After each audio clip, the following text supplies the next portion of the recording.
साधकों, जगत का एक नियम है, उन्हीं को पुकारा जाता है जिनमें कोई योग्यता हो। परंतु गुरु महाराज जी का नियम बिल्कुल विपरीत है। वे जिनको पुकारते हैं उनमें योग्यता भरने का सामर्थ्य रखते हैं। मैं इस नियम का प्रत्यक्ष उदाहरण हूं।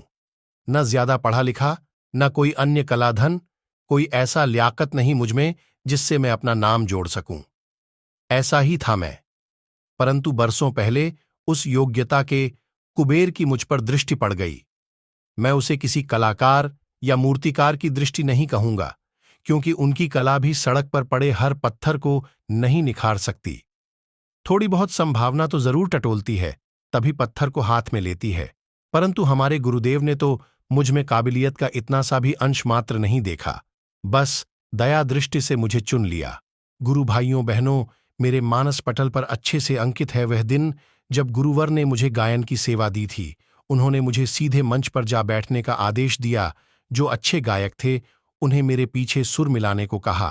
सारा कार्यक्रम सुनने के लिए स्वयं गुरु महाराज जी ने अपने कक्ष में भी स्पीकर लगवाया। मैंने भजन गाना शुरू किया।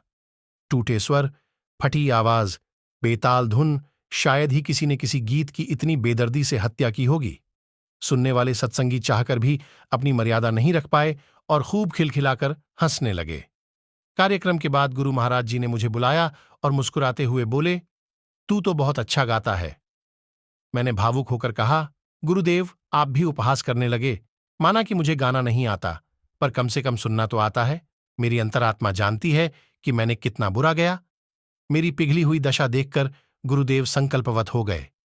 फिर अपनी बंद की हुई मुट्ठी उठाकर बोले, अच्छा यह बात है तो देखना, आने वाले कल में दुनिया तुझे गाते हुए सुनेगी और झूमेगी।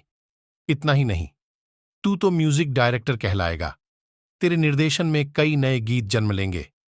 और साधकों, आज जब मैं लाखों की संगत में गाता हूं और आस्था जैसे आध्यात्मिक चैनलों पर कवरेज होती है, तो गुरुदेव के यही शब्द मेरे मन से बार बार मुखर हो उठते हैं। यहां मैं यह भी स्पष्ट कर दूं कि मैंने यह योग्यता अपने पुरुषार्थ से हासिल नहीं की, ना ही मैंने कहीं बाहर से किसी से संगीत सीखा है। यह कला तो मुझे प्रसाद रूप में गुरुदेव से प्राप्त हुआ है, क्योंकि गुरु महाराज जी मुझे सदा यही कहा करते थे कि तुम्हारा उद्देश्य संगीतज्ञ बनना नहीं बल्कि भक्त बनना है। इसलिए मैं तो बस इसी प्रयास में लगा हुआ हूं।